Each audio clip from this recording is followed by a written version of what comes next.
All right, welcome back to Morning Live. As I mentioned earlier, before we took a break, we now want to dwell on what is happening in Western Kenya, especially or specifically Kakamega, Matungu area.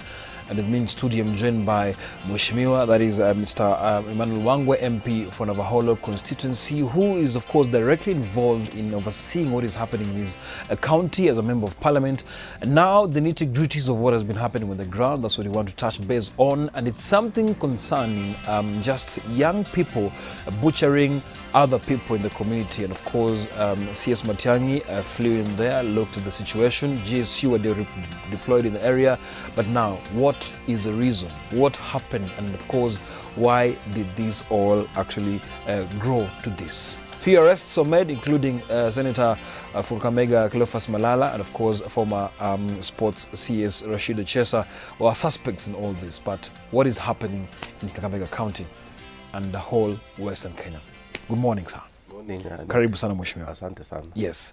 Now, as a member of parliament, Navaholo constituency, in fact, congratulations, second term as a Jubilee member of parliament in Kakamega. That's kind of something big.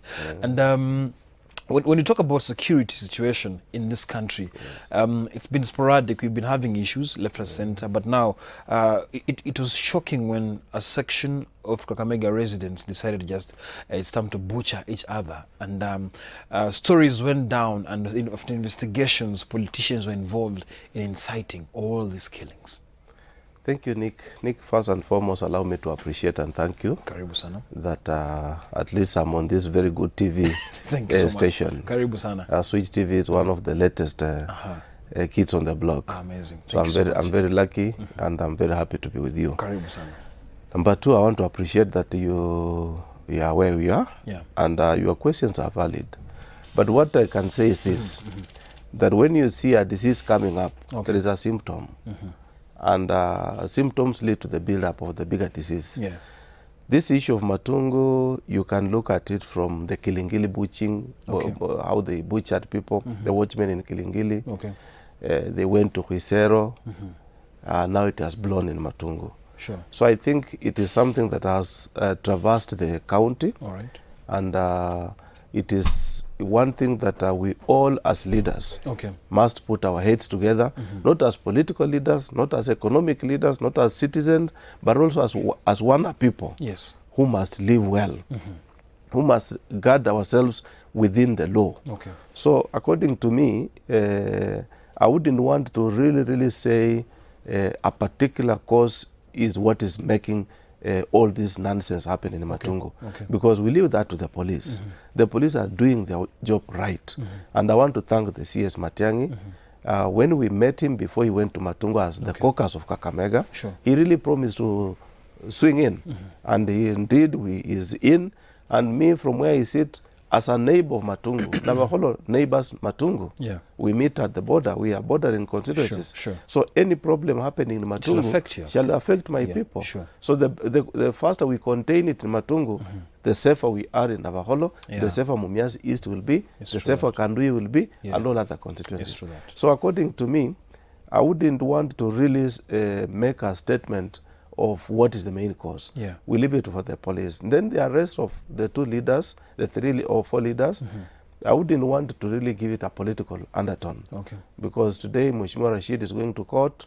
I've heard already while coming that he's going to court. So I don't have facts whether he's going or not. But those are personal rights. Community rights is that there is no one above the law. When I offend you, Nick, whether I'm an MP, whether I'm anyone, I should be held to account. So nobody was held to account, but it was a process of suspicion. So I wouldn't want to really talk much, because the future legal implications might be bigger than what I might be able to mention. Yes. Now looking at this also, as much as you want to kind of avoid the corridors of justice and of course just look at the nitty-gritties of what's happening in the county, the young people in Western Kenya, especially now, let's now focus on Kakamega County. We've seen them, they were very active during the elective period, very active actually, helping leaders just touch base with different parts of the county. But of course, as usual, we understand after now the transition, leadership comes in, and then now things kind of cool down, the frustration kind of creeps in. Where are our people now? You're among the few leaders actually who go down to see your people. But compared to other leaders in the county, do you think these frustrations just basically come out of maybe scorecards, whereby, of course, we've been having, once again, Senator Cleophas Malala and CS Rashid Chesa kind of exchanging blows, not physically, but of course in the media, scribes, photoshops, you know what I mean? Yeah, I understand. So many things happen. Yeah, sure. Nick, let me tell you one thing. My background is economics, and one very clear phenomenon that talks about the evils of a society is the pocket. When the pocket is weak, as a man, Nick, as a young man, you must go out, meet friends, meet what? Yes. All those people you have said are youth. They're in their teenage. They must explore. They must meet friends. They must interact.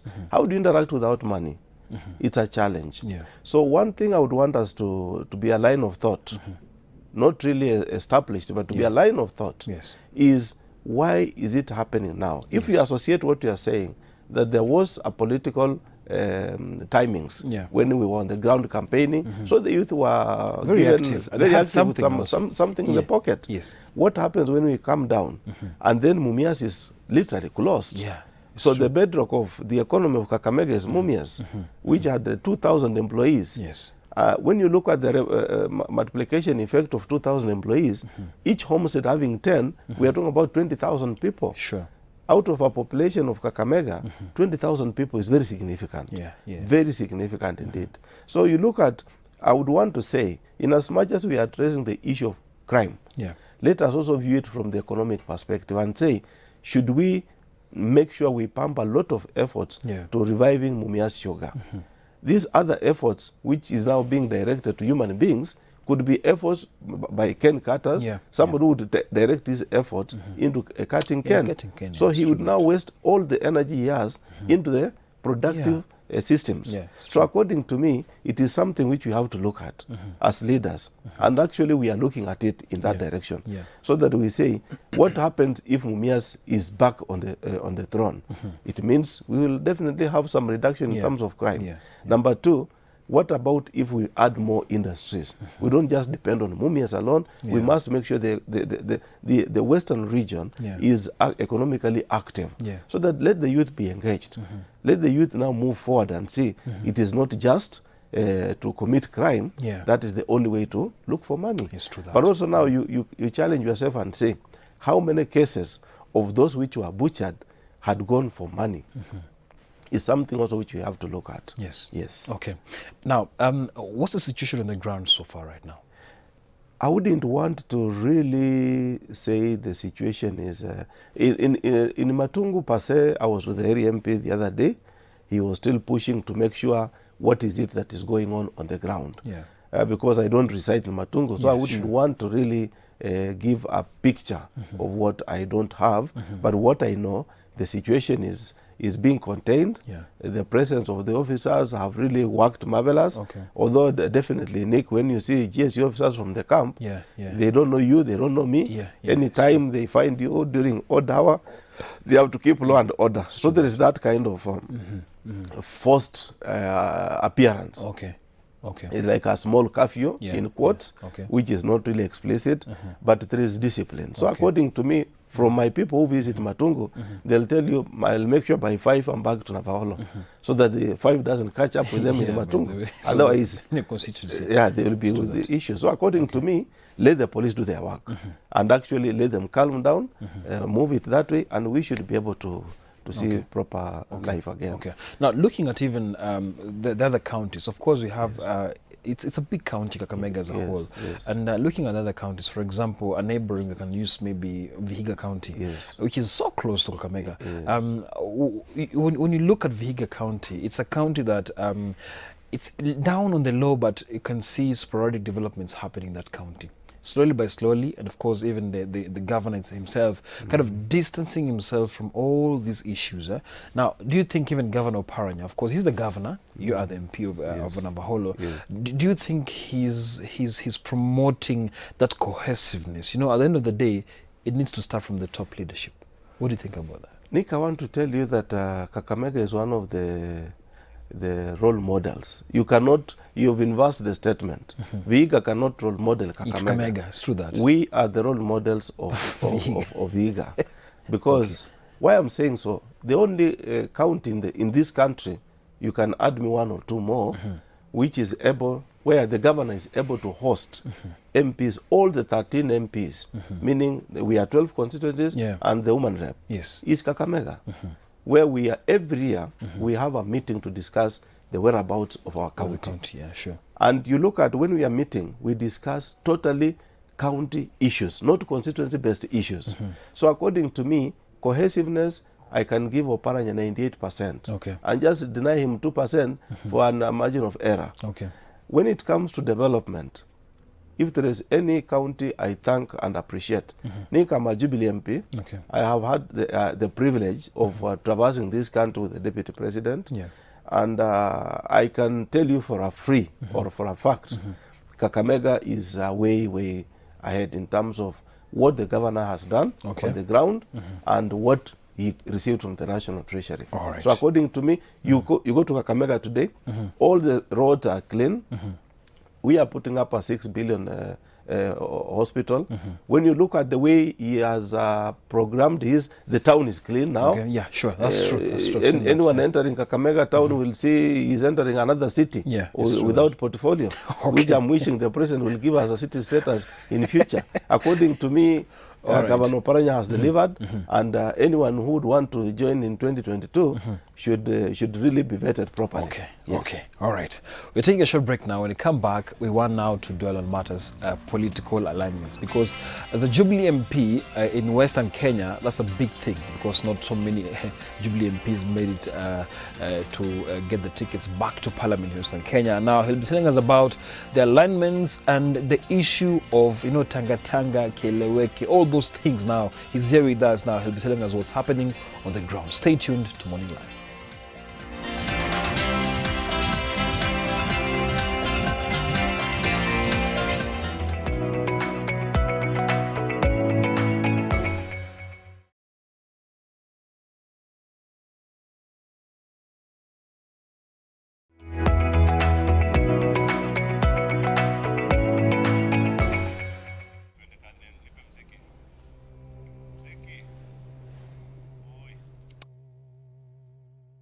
Back to Morning Live, and with me in studio is Navaholo MP, Honorable Emmanuel Wangwe, who we're talking about, of course, the situation of security, but right now that has ended. Now we want to dwell on the matters of politics. As a Jubilee MP in Kakamega County, he's seen all of the difficult times, but he's actually traversed and made sure he's still in Parliament. The first time he actually faced a petition and he had to draft, because now I had to use a lot of money just to make sure he pays through his way, actually, the lawyers and everything. But here he is again, the second time. He went through clean, and that means big for someone from Jubilee Party, and what I mean in Kakamega. Now, back to Keleweke, Tanga. Where are you placed right now? Nick, thank you very much. As you have put it, I won on Jubilee ticket in another 95% zone. There must be something that my people saw and said, let them invest in me. And there is nothing else, there's no magic I did other than working for my people.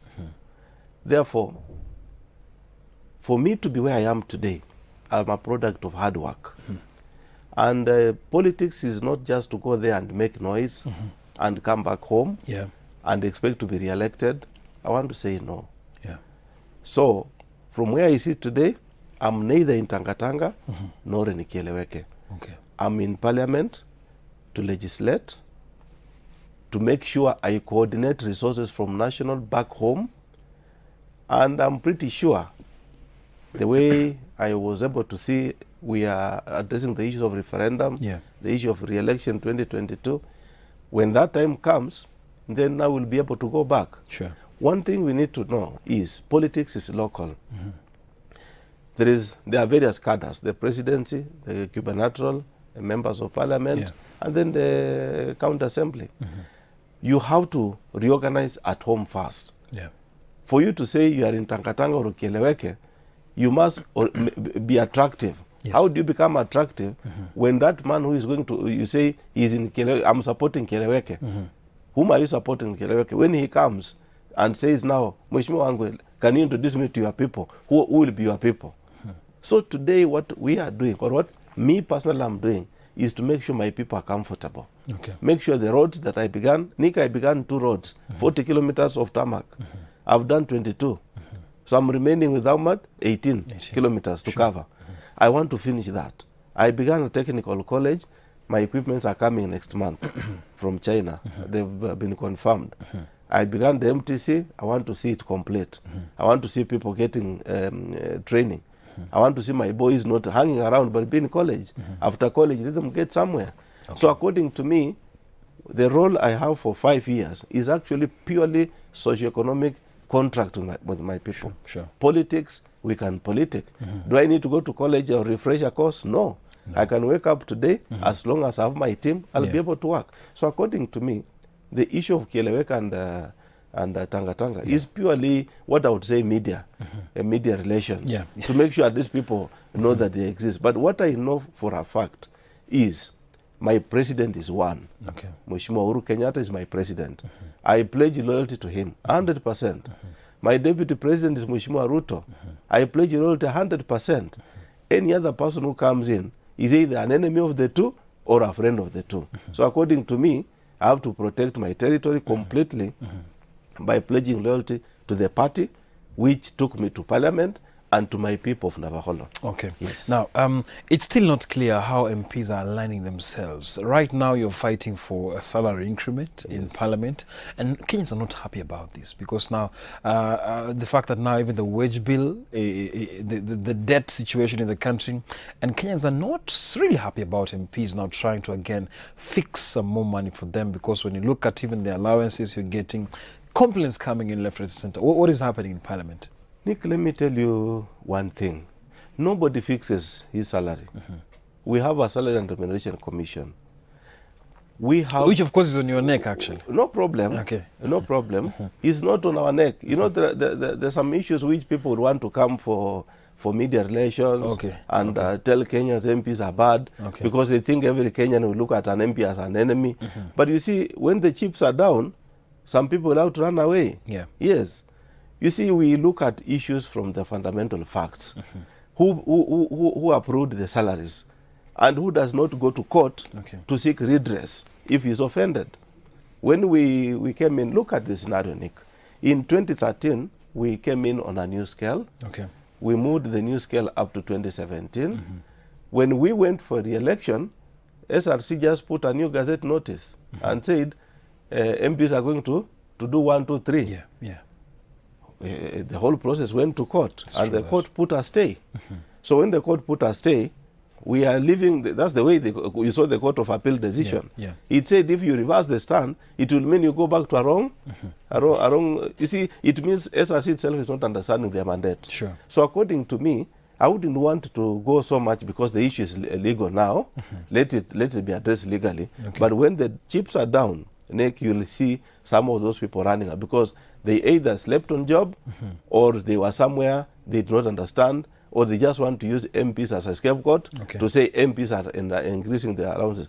But finally, Nick, what people need to know is this. Parliamentary Service Commission is one of the independent commissions. They have their own budget. They have not ballooned their budget. Nothing has gone outside the budget, which they've said. If you are talking of the provision for housing allowance, nothing has gone outside the budget. It was budgeted for because it was already a court process. And everybody knew there is a provision for this fund. So there is nothing which Parliamentary Service Commission has done outside, but the court will vindicate us. Let the court process move, and you'll see how everything will be settled. Because people think we are political. We are also scholars. We cannot do things against the law. That is wrong. So, looking at all this, what's the story of you having the solitary power to push this agenda forward in Parliament and, of course, earn more money for yourselves? To do what? To have the solitary power, Yes. to have this motion, Yes. push you. Of course, there's no motion about allowances to MPs that actually goes down. It's always... One thing you need to separate the two. No motion was put on the floor to debate about salaries. This is purely a professional move by Parliamentary Service Commission. PSC has the chairman, Honorable Speaker Muturi, and a full secretariat. Like any other commission, like IEBC, the way we face Chapukati with the CEO. We also have our own commission with the CEO, who is the secretary of the commission, our clerk, Mr. Nyakenya. So according to let's separate the political wing from the parliamentary service, the commission wing. Whoever pays me is the commission, the professional commission, not the political debate. The political wing. No. We don't vote on our salaries on the floor. No, our salaries go through the normal negotiation like any other Kenyan on this world. All right. You are the Parliamentary Vice Chair on Agriculture Committee, and Mumias Sugar has been on your radar for quite some time. Yes. Now, when you talk about even stakeholders still looking at everything, what is happening right now as far as now revival of the industry is concerned? Thank you, Nick. Nick, one, I want to thank the President, Mheshimiwa Uhuru Kenyatta. On 20th of October last year, he made a decision and a pronouncement in Kakamega that gave birth to the task force co-chaired between the CS and Governor Paranya, CS Agriculture. The task force report is not yet out. And the President was very clear that collect all the nonsense, in quotes, anything that will make the company or the sugar sector to get back to its feet. Collect it from the people, from the professionals, from any good Kenyan of goodwill or even international person of goodwill. So the task force has collected everything. It has collected it, made a decision on it, and we are waiting to see that report.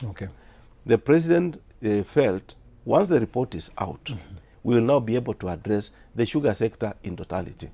Myself, I was in Royal Swiss when the Prime Minister, former Prime Minister, the CS, the Chair, Mheshimiwa Paranya, and a host of MPs from Nyanza and Western. The decision of Mumias was this, that in as much as the task force is addressing the sectoral issues, we have one unique scenario called Mumias Sugar. Mumias is already, I would say a mixed private and public company, because the government still has a 20% shareholding and 80% is in public. So you cannot say it's a privately owned company. So Mumias was in that meeting we decided, which I feel the task force should also have taken care of, that we are going to again establish another professional group which will dig deeper into the issues of Mumias on isolation. Looking at the farmers also, right now, some are even opting for other crops. Leave alone, before you go that far, first, where I thank the President, we've already paid our farmers, those who owed Mumias Sugar money up to October last year. By the time the President was making the pronouncement, all those farmers were paid. There is a balance of those people whose accounts were dormant, whose accounts were non-existent, who had some issues from Mumias Sugar. I raised those issues and told them, go to your next MP, take your complaints, we assemble them. There are a few who have come from my constituency, about 6, 7, whom have already taken their complaints to AFA. The rest, they are all silent. So the question is, whose money was this? It's true that. That's a question which we will be asking. So according to me, the issue of farmers has been taken care of. But what we caution our brothers who are our farmers and sisters, please do not supply more cane to Mumias for now. When you don't know, when are you going to be paid next? There are other alternative millers for now. Take your product there. Mumias is now surviving on ethanol production. Let it survive to sustain the staff. Meanwhile, we look at the bigger picture on how to revive Mumias. In this year's budget, we've not provided for that. But should that come should that be conclusive in the next 2-3 months, there are always issues of supplementary. Then we'll be able to move forward. All right. We're talking about revival, but who killed Mumias Sugar Company? Nick, that's a long story. Because myself, I worked in Mumias at my apprenticeship. as a youth, 1995. And Mumias was a health institution. Okay. We all know that after the account of 2009, that is when we could be able to see that there is a big hole in the books of Mumias Sugar. So I wouldn't want really to look at like me as a leader, as a vice chair of agriculture. I wouldn't want to really look at what killed Mumias. We leave it to ESCC, we leave it to DCI, and we insist that the DCI should not let this go. Let him go for the big boys who looted Mumias Sugar. Okay. Now, when you talk about the big boys, just before you wind up, we are now used to a cycle of arrests, cash bail, and then arrest, cash bail, arrest, cash bail, and Kenyans are wondering, who will serve as an example? It's crazy out here. Who will serve as an example? Yes. Anyone can serve as an example. There are already examples of that kind of whirlwind arrests. Okay. One thing we would want to tell the DCI is, we are now in new dispensation, where if you pick a phone, we respect an office of DCI. That is a constitutional office. That's not you and me who are at our levels. No. That's if office of the DCI calls you and says, you are required to report here tomorrow at 8 a.m. Whom am I to refuse to go to the DCI? In my view, it should be an issue. The dispensation is that of a civil society, a civilized society. So let him also go that direction, whereby he calls you. If you delay by 5 minutes, he dispatches his boys to bounce on you. So rather than if you are arrested, you look like you are hiding. It's looking like what is it? We all know the powers to arrest. Everything lies with him. What is so difficult in him just telling his boys, have you called him? Yes. What time do you have? What appointment? If you lose by 5 minutes, then you are a criminal. So according to me, there are various ways which we all respect these officers. We know the person, DCI is not doing anything outside the law. He is doing all within the law. But what we are saying is, he can even arrest you on Sunday. He can arrest you on Saturday. He can put you in on Friday. So to me, let him just change and at least make it a bit civil. All right. Yes. Interesting. Thank you for coming. I really appreciate your presence today. Sorry for the cold. You've done so well. You've traversed all the difficult moments. We pray to God that. But Nick, there's something I forgot to mention as I go. That today all of us are sitting at a safari park. For a prayer for the country. Everyone who looks at MPs thinks that MPs are just bad people. No, we also belong to families. We go to church, and I'm pretty sure, apart from praying for myself to heal my cold, I'll also pray for you. Amen. And thank the station that let Switch TV grow to a higher, greater heights. Amen to that. Thank you so much. What do you think about the fake gold scandal? About? The fake gold scandal in Kenya? The fake gold scandal is something to read about, is something to watch it unfold. And let's see, something touching on big boys, where the phone calls are being communicated. You still have some time to watch and see. Who are the big boys? No, when you see, looking at the way the net, look, when it's saying this is a phone call from Wetangula, you cannot rule out Wetangula as a big boy. Who did he mention? I don't know. I don't want to go to whom he mentioned. Thank you very much. Mheshimiwa, for coming. Thank you. Just hold it right there. Wow, interesting.